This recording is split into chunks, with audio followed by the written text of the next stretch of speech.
Powered by i10। नमस्कार, स्वीकार कीजिए, अपन है कुलदीप और आप देखना शुरू कर चुके हैं दी लल्लन टॉप शो। देश में पिछले 24 से 36 घंटे में 3 ऐसे पुलिस एनकाउंटर हुए जो लगातार खबरों में और विवादों में भी बने हुए हैं। ये केस कहां के हैं, वहां ऐसा क्या हुआ कि एनकाउंटर की स्थिति बन गई और फिर इस पर विवाद क्यों हो रहा है, इन सब सवालों के जवाब आज ढूंढने की कोशिश करेंगे। इसके बाद कर्नाटक में हाईकोर्ट के उस फैसले की बात करेंगे जिसने कर्नाटक के मुख्यमंत्री सिद्धरमैया की मुसीबतें बढ़ा दी हैं। हमेशा की तरह शुरुआत बड़ी खबर से।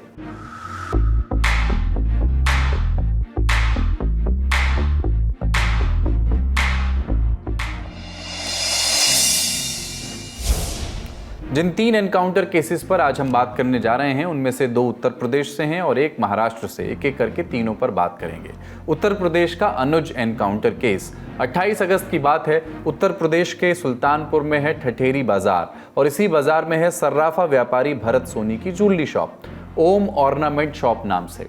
इस दुकान में दिन दहाड़े कुछ बदमाश घुसते हैं और बंदूक दिखा करके करीब 1 करोड़ 35 लाख का माल लूट करके ले जाते हैं। मामला बहुत सुर्खियों में रहा। दुकान का सीसीटीवी फुटेज सामने आया। दुकान में सबसे पहले जो व्यक्ति अंदर घुसता दिखा उसकी पहचान अनुज प्रताप सिंह के रूप में हुई। उसी ने सबसे पहले ज्वेलर भरत सोनी और उनके बेटे पर पिस्टल तानी। इसके बाद अनुज के 4 और साथी दुकान के अंदर घुसे, ज्वेलरी और पैसे बैग में भरने लगे। पुलिस ने जांच पड़ताल की तो पता चला कि इनके गैंग का सरगना है विपिन सिंह। इसने भी कुछ दिन पहले ही अन्य मामलों में रायबरेली की कोर्ट में सरेंडर किया था, लेकिन बाहर विपिन सिंह का गैंग काम पर लगा रहा। अनुज विपिन का सबसे करीबी बताया जाता है। जांच चली रही थी कि इसी बीच बकौल यूपी एसटीएफ उन्हें एक सूचना मिली कि अनुज उन्नाव पहुंच गया है और उसके पास तमाम हथियार हैं। उसके साथ लूट में शामिल कुछ और लोग भी उन्नाव पहुंचे थे। लखनऊ से 22 सितंबर को एसटीएफ की एक टीम रवाना हो गई। टीम को रायबरेली उन्नाव हाईवे के पास एक मोटरसाइकिल काफ़ी तेज़ स्पीड में आती हुई दिखी। एसटीएफ को खबर थी कि बाइक पर अनुज सिंह और उसका एक दोस्त सवार है। एक बार फिर बकौल यूपी एसटीएफ बाइक को रोकने का प्रयास किया गया, लेकिन राइडर ने बाइक कच्ची सड़क पर उतार दी। भागने की कोशिश की, नीचे कीचड़ के कारण बाइक स्लिप कर गई। जब एसटीएफ ने सरेंडर करने के लिए कहा तो अनुज और उसके दोस्त ने पुलिस पर गोली चला दी, जिसमें डीएसपी प्रमेश कुमार शुक्ला बाल बचे।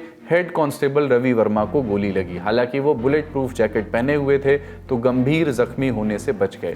जवाबी फायरिंग में अनुज सिंह को गोली लगी, उसे अस्पताल ले जाया गया जहां डॉक्टरों ने उसे मृत घोषित कर दिया। घटनास्थल पर उस रोज क्या हुआ, अब वहां क्या माहौल है, बता रहे हैं ग्राउंड पर मौजूद पत्रकार।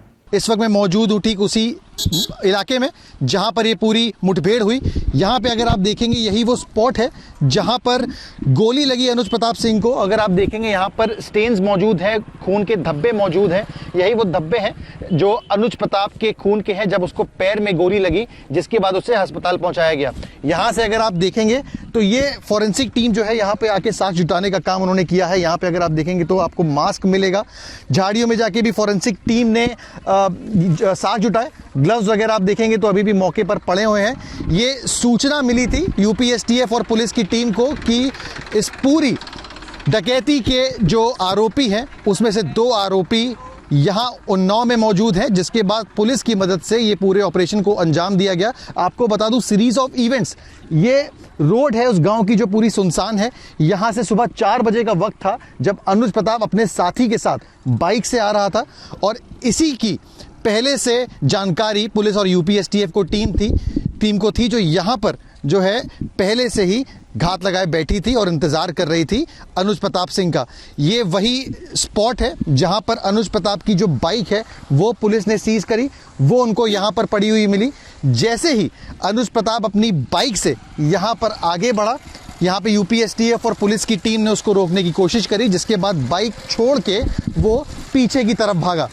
पीछे की तरफ जब भागा तो जो स्पॉट था वहां पर उसको गोली लगी, जिसके बाद वहीं वो गिर गया। लेकिन जो दूसरा आरोपी था जो भागने में कामयाब हो गया, वो इस रास्ते से, ये जो आप देखेंगे पगडंडी है, एक छोटा रास्ता है गांव का, अंधेरे का समय था और अंधेरे का फायदा उठा के यहां से फरार हो गया। पुलिस का इस मामले में क्या कहना है, विस्तार से सुनिए।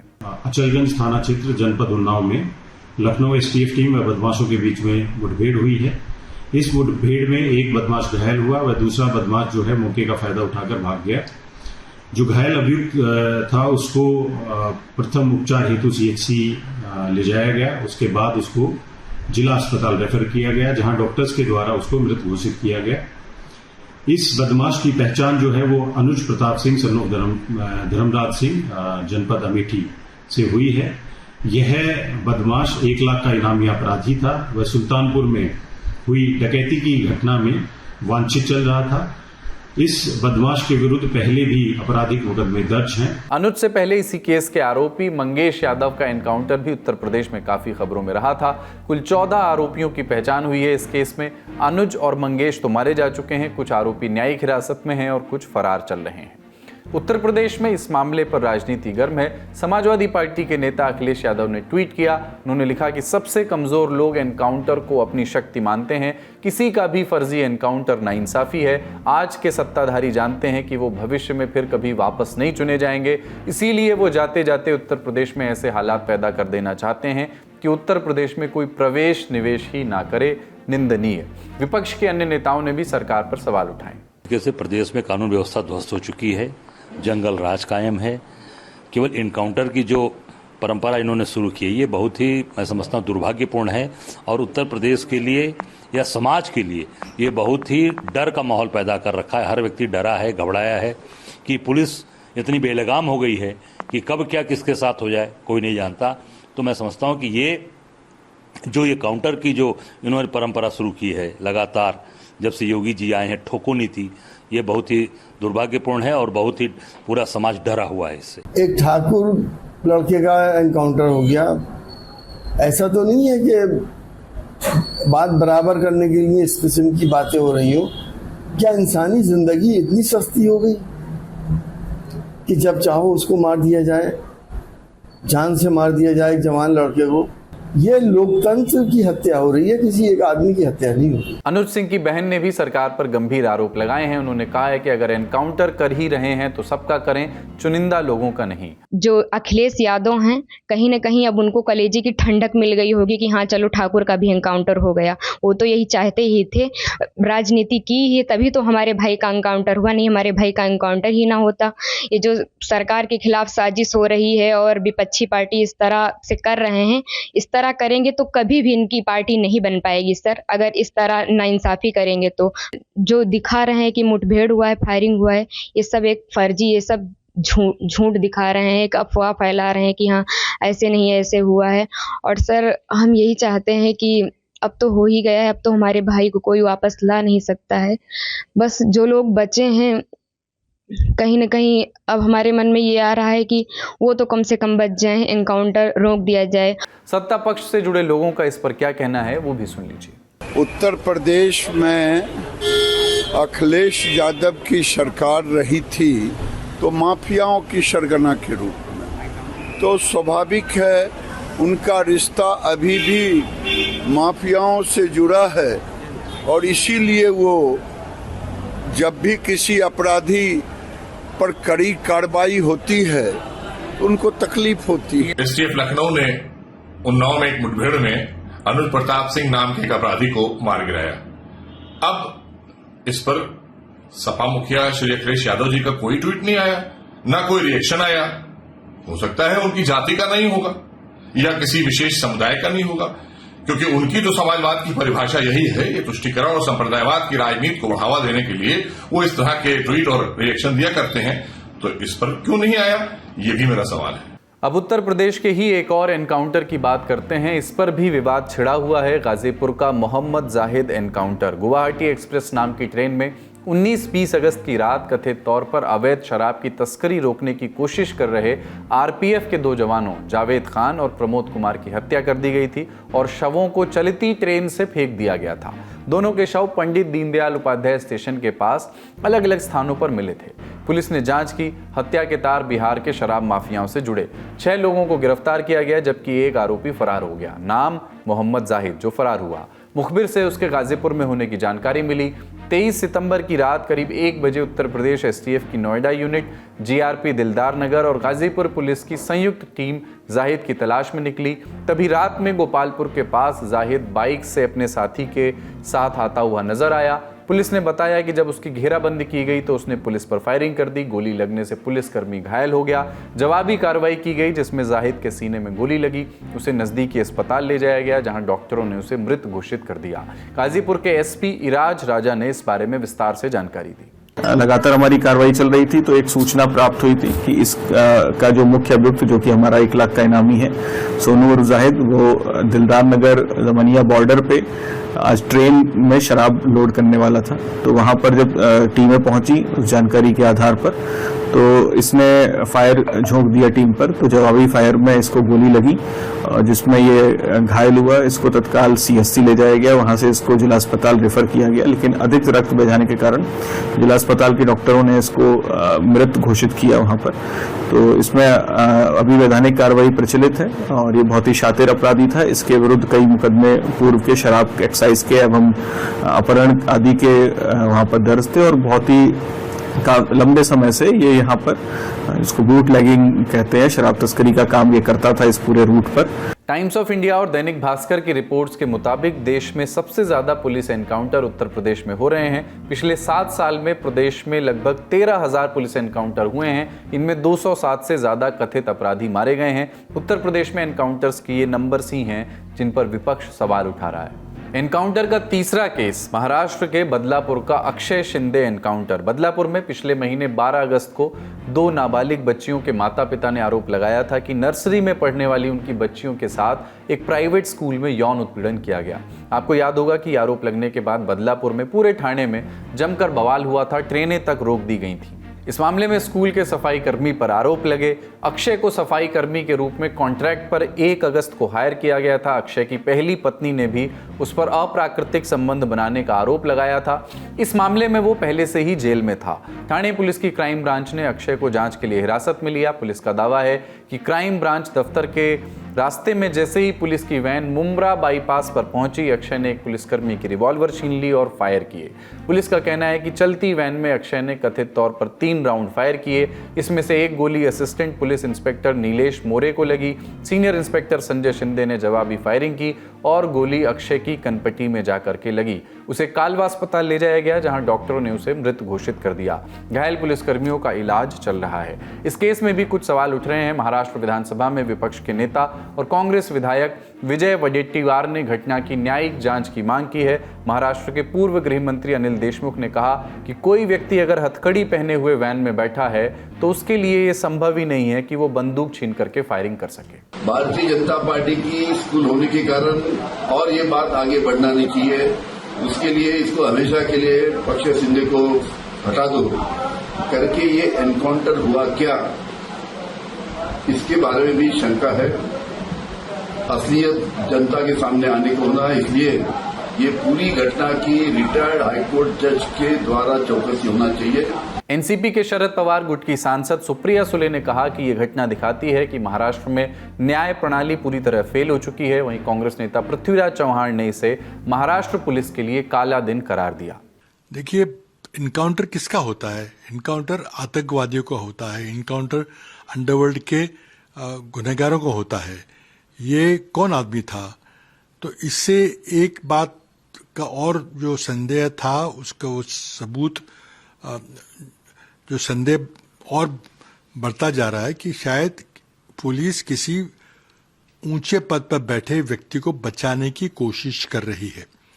शिवसेना उद्धव गुट के नेता आदित्य ठाकरे ने सोशल मीडिया पर लिखा कि बदलापुर स्कूल के ट्रस्टी कहां हैं, उन्हें बीजेपी शिंदे सरकार क्यों संरक्षण दे रही है। इस मामले में सत्ता पक्ष की तरफ से क्या प्रतिक्रिया आई वो भी सुनिए।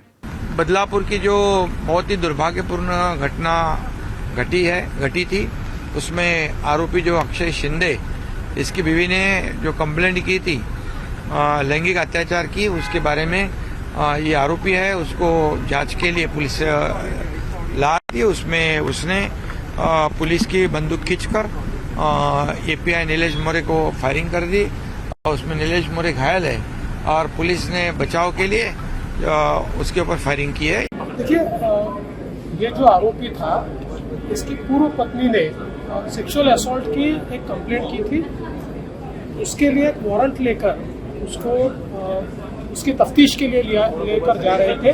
उस समय उसने पुलिस के बंदूक छीनकर पुलिस के ऊपर गोली चलाई, जवान ने गोली चलाई और अपने संरक्षण के लिए पुलिस ने उसके ऊपर गोली चलाई। बड़ी खबर यहीं तक। अब दिन की अन्य खबरों का रुख करते हैं।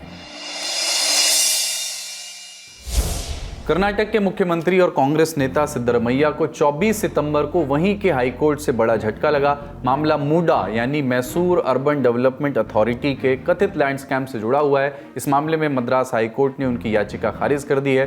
दरअसल कर्नाटक के राज्यपाल थावरचंद गहलोत ने मुख्यमंत्री सिद्धरमैया के खिलाफ मूडा के कथित स्कैम में जांच की मंजूरी दी थी। उनके इस आदेश के खिलाफ सिद्धरमैया हाईकोर्ट पहुंचे थे और अब उनकी इसी याचिका पर कोर्ट का फैसला आया है। हाईकोर्ट में जस्टिस एम नाग प्रसन्ना की सिंगल बेंच ने कहा कि मामले में तथ्यों की जांच की जरूरत है क्योंकि मूडा ने भूमि सिद्धरमैया के परिवार को दी है। कोर्ट ने कहा कि केवल जांच से ही पता चल सकता है कि इसमें भ्रष्टाचार शामिल है या नहीं, इसलिए जांच की अनुमति को रद्द नहीं किया जा सकता। कोर्ट रूम में और क्या क्या हुआ बता रहे हैं कर्नाटक में इंडिया टुडे के पत्रकार सगाई राज। जो भी एलिगेशन सिद्धरामैया के ऊपर था वो एलिगेशन यही है था कि सिद्धरामैया जो मूडा इरेगुलरिटीज है, जो जमीन उनके पति पत्नी के नाम पे जो भी अलोकेट हुआ है उसमें सिद्धरामैया का इन्फ्लुएंस है, क्योंकि दूसरे लोग वहां पे जो जमीन खरीदे हैं उनको वो वैसा जमीन कॉम्पोजिशन में नहीं मिला है। यही इनके ऊपर इरेगुलरिटी चार्जेस है। और दूसरे ओर कंप्लेनेंट एक्टिविस्ट ने जो कंप्लेन किया था उन्होंने कहा था कि जो भी लैंड सिद्धरामैया पत्नी के नाम पे है वो उनका नहीं है। जो बंदा उनको भेजा था उन्होंने फैब्रिकेटेड डॉक्यूमेंट्स को बनाकर उनको भेज दिया था। सो उसके बाद भी सिद्धरामैया ने उसको कॉम्पनसेशन मांगा गया है, मगर जो आदमी जो उसका ओनर है उसको नहीं मिल रहा है। इसी वजह से एक्टिविस्ट ने जो प्रश्न पूछा था कोर्ट में और सिद्धरामैया को ये साफ साफ प्रश्न था कि सिद्धरामैया एमएलए थे और पूर्व मुख्यमंत्री भी थे और ऑपोजिशन पार्टी लीडर भी थे और उनका इन्फ्लुएंस इसके ऊपर है और उनके इन्फ्लुएंस के बिना इतना जल्दी इतना बड़ा कॉम्पनसेशन का जमीन उनको पत्नी को इतना जल्दी नहीं मिल सकता है। और इसके अलावा कोर्ट में जो आर्ग्यूमेंट था उस आर्ग्यूमेंट में भी जो वकील है सिद्धरामैया के वकील है उन्होंने कहा था ये कॉन्स्पिरेसी है सिद्धरामैया के ऊपर, क्योंकि बहुत ज्यादा इन्वेस्टिगेटिंग एजेंसीज लोकायुक्ता हो पुलिस हो उन्होंने भी बीजेपी लीडर्स के ऊपर जांच किया था और उसका चार्जशीट भी सबमिट किया था। उसके बाद उनको प्रोसिक्यूशन करने के लिए गवर्नर से मांग भी रखा था, मगर गवर्नर इंडिया लीडर्स को प्रोसिक्यूशन का सैंक्शन नहीं दिए थे। मगर सिद्धरामैया को लाइटनिंग स्पीड में बहुत जल्दी पूछते ही सैंक्शन दे दिया था। सो ये गवर्नर बीजेपी के बिहेस्ट में काम करके लॉयर भी अंदर आर्ग्यू कर रहे थे। सो ये पूरा मामला कोर्ट में भी बहुत ज्यादा आर्ग्यूमेंट हुआ था और उसके बाद आज फैसला आया है। मूडा स्कैम है क्या, ये भी संक्षेप में आपको बता देते हैं। मैसूर जिले के केसारे गांव में सिद्धरमैया की पत्नी पार्वती के नाम करीब 3 एकड़ जमीन थी।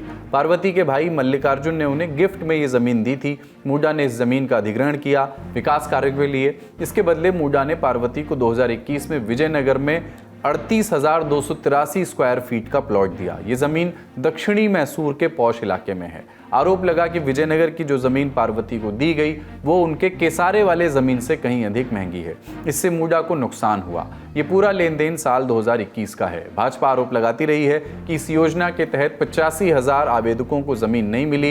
इनमें मिडिल और लोअर मिडिल क्लास के आवेदक शामिल हैं। इनको दरकिनार करके सीएम के परिवार को जमीन दी गई। इस कथित घोटाले के संबंध में सिद्धरमैया की पत्नी, उनके भाई मल्लिकार्जुन और एक अन्य व्यक्ति के खिलाफ पुलिस में मामला दर्ज कराया गया है। वहीं सिद्धरमैया लगातार कहते रहे हैं कि राज्यपाल राज्य की चुनी हुई सरकार को बर्दाश्त नहीं कर पा रहे और उन्हें हटाने की कोशिशें कर रहे हैं। बहरहाल अब स्पष्ट है कि राज्यपाल के निर्देशानुसार मामले की जांच होगी और इसकी परिधि में सिद्धरमैया भी होंगे। ये कर्नाटक की कांग्रेस सरकार पर किस तरह का असर डाल सकता है, हमने सगाई राज से पूछा। ये जो कर्नाटक हाईकोर्ट का फैसला है ये बहुत बड़ा सेटबैक है कर्नाटक का मुख्यमंत्री सिद्धरामैया को, क्योंकि उन्होंने कहा कि पिछले 40 साल में उनके ऊपर एक ब्लैक स्पॉट भी नहीं था। मगर इस बार जो एलिगेशंस उनके ऊपर आया है, उनके पत्नी के थ्रू आया है, ये बहुत बड़ा एलिगेशंस है और ये इनको पॉलिटिकल इमेज को डैमेज कर सकता है। और इसके अलावा बेंगलुरु और कर्नाटका का राजनीति का डायनामिक्स भी चेंज हो सकता है। कौन होगा अगला मुख्यमंत्री, ये बहुत बड़ा प्रश्न है। मगर इतना आसानी से सिद्धरामैया किसी और को दे देंगे क्या, यह बहुत बड़ा प्रश्न है। मगर अभी सिद्धरामैया लीगल ऑप्शंस ढूंढ रहे हैं, क्या करना करके सोच रहे हैं। मगर ये जो वर्डिक्ट है ये मेजर सेटबैक है और ये वर्डिक्ट से अभी लोअर कोर्ट में इसमें जो हियरिंग हो रहा है, उस हियरिंग में लोअर कोर्ट इन्वेस्टिगेशन को ग्रीन सिग्नल दे दिया तो उसके तुरंत बाद उसके ऊपर सिद्धरामैया के ऊपर बहुत ज्यादा पॉलिटिकल प्रेशर पड़ेगा रेजिग्नेशन देने के लिए। सगे ये भी बताइए कि अपने मुख्यमंत्री को जांच के दायरे में आता देख करके दिल्ली की जो कांग्रेस आला कमान है उसके भीतर किस तरह की हलचल है, क्या दिल्ली से कोई संदेश बेंगलुरु भेजा गया है? सूत्रों के अनुसार हाईकमांड अभी तक सिद्धरामैया के साथ है। उन्होंने कहा कि जो भी आप करेंगे हम आपके साथ रहेंगे। मगर दूसरे और हाईकमांड के टॉप लीडर्स के बीच में भी बातचीत चल रहा है कि कौन अगला मुख्यमंत्री बनेगा। जब कोर्ट का जो भी वर्डिक्ट आएगा लोअर कोर्ट में, ये वो सिद्धरामैया के विरुद्ध आ गया तो अगला मुख्यमंत्री कौन बनेगा, कैसा लॉबी चलेगा, कौन सिद्धरामैया का जगह पे आएंगे करके ये बहुत बड़ा डिस्कशन है। मगर फिलहाल हाईकमांड सिद्धरामैया के साथ खड़े हैं, मगर पॉलिटिक्स में कुछ भी हो सकता है और कर्नाटका में भी इसमें कुछ एक्सेप्शंस नहीं है। तो सगे बता रहे हैं कि फिलहाल आला कमान का भरोसा सिद्धरमैया पर कायम है। यहाँ एक सवाल आपके मन में आ सकता है कि सिद्धरमैया पर केस चलाने के लिए राज्यपाल की अनुमति क्यों लगी? जवाब है एंटी करप्शन लॉ की धारा 17A। ये धारा कहती है कि अगर पुलिस भ्रष्टाचार आदि के मामले में किसी पब्लिक सर्वेंट के खिलाफ केस चलाना चाहती है तो इसके लिए उनकी अपर अथॉरिटी यानी उनके ऊपर की अथॉरिटी से अनुमति लेनी होगी। इसी वजह से मुख्यमंत्री पर केस चलाने के लिए राज्यपाल से अनुमति ली गई थी, जो कि मिल भी गई थी। इसी के खिलाफ सिद्धरमैया कोर्ट गए थे और कोर्ट ने तय किया है कि जांच पर कोई रोक नहीं लगाई जाएगी। अगली खबर उत्तर प्रदेश से है। यहाँ सभी खाने पीने की दुकानों, ढाबे, होटल और रेस्टोरेंट पर अब मालिक और मैनेजर का नाम लिखना अनिवार्य होगा। सरकार का कहना है कि खाने पीने की चीज़ों में मिलावट की लगातार शिकायतें आ रही थी, जिसके बाद ये कदम उठाया गया है। मुख्यमंत्री योगी आदित्यनाथ ने इसे लेकर के 24 सितंबर को एक मीटिंग बुलाई थी। खाने पीने की चीज़ों की शुद्धता सुनिश्चित करने के लिए खाद्य सुरक्षा एवं मानक अधिनियम में ज़रूरी संशोधन के निर्देश दिए गए। कहा गया कि मिलावट पाए जाने पर रेस्टोरेंट और ढाबा संचालकों पर कड़ी कार्रवाई की जाए। कुछ और निर्देश भी दिए गए हैं, जैसे कि शेफ हो या फिर वेटर, सभी को मास्क और ग्लव्स लगाना होगा। होटल, रेस्टोरेंट समेत सभी प्रतिष्ठानों में सीसीटीवी लगाना अनिवार्य होगा।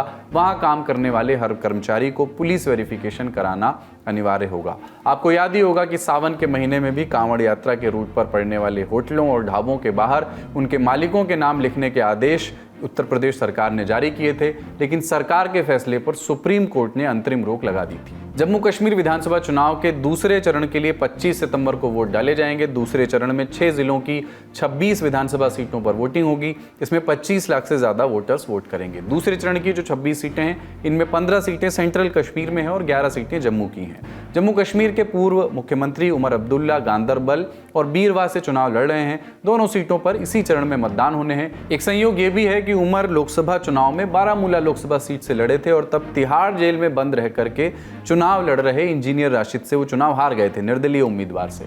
इस बार भी गांदरबल विधानसभा सीट पर उनके खिलाफ एक निर्दलीय उम्मीदवार हैं जो जेल में बंद हैं। उनका नाम है सर्जन अहमद वागे उर्फ आजादी चचा। ये थी दिन की बड़ी खबरें। अन्य खबरों के लिए चलते हैं न्यूज रूम। देश भर में सामने आ रहे साइबर फ्रॉड्स के मामलों के बीच भारत सरकार ने अपनी ओर से उठाए कदमों की जानकारी दी है। मीडिया रिपोर्ट्स के मुताबिक 2023 में NCRP यानी national cyber crime reporting portal को 1 लाख से ज़्यादा इन्वेस्टमेंट स्कैम्स की शिकायतें मिली। इनसे संबंधित करीब 17,000 FIRs दर्ज की गई। जनवरी 2024 से सितंबर 2024 तक के 9 महीनों में डिजिटल अरेस्ट की 6,000, ट्रेडिंग स्कैम्स की 20,043, इन्वेस्टमेंट स्कैम्स की 62,687 और डेटिंग स्कैम्स की 1,725 शिकायतें मिली। साइबर फ्रॉड से संबंधित मामलों में ही सरकार ने 6 लाख मोबाइल फोन्स अब तक बंद कर दिए हैं। इसके साथ ही एमएचए के साइबर विंग के आदेश पर 65,000 साइबर फ्रॉड करने वाले यूआरएल्स को भी ब्लॉक किया गया है। यानी जो लिंक होता है इंटरनेट पे जहां से आप किसी वेबसाइट पर जाते हैं, ऐसे 65,000 एड्रेसेस को, यूआरएल्स को ब्लॉक किया गया है। साइबर फ्रॉड में लिप्त करीब 800 ऐप्स को यानी एप्लीकेशंस को ब्लॉक किया गया है। पिछले 4 महीनों में 3.25 लाख यानी 3,25,000 म्यूल अकाउंट्स में से डेबिट को फ्रीज किया गया। म्यूल अकाउंट्स यानी आपसे अगर फ्रॉड हुआ, वो पैसा जहां पार्क किया जाता है, जहां से अपराधी पैसा निकालता है, उन अकाउंट्स से डेबिट फ्रीज हुआ। साइबर अपराध में इस्तेमाल किए जाने वाले 3,401 सोशल मीडिया, वेबसाइट्स और व्हाट्सएप ग्रुप्स बंद किए गए। ये ग्रुप्स की संख्या है 3,401। पिछले कुछ सालों में साइबर फ्रॉड के चलते 2,800 करोड़ बचाने का दावा किया है सरकार ने, और ये भी कहा है कि 8,50,000 साइबर विक्टिम्स को फ्रॉड से बचाया भी है। तो ये थी वो जानकारी जो सरकार ने अपनी ओर से प्रेस में जारी की है। आज का ललन टॉप शो यहीं तक। अपना और अपनों का ख्याल रखिए, देखते रहिए दी ललन टॉप। शुक्रिया, शुभ रात्रि।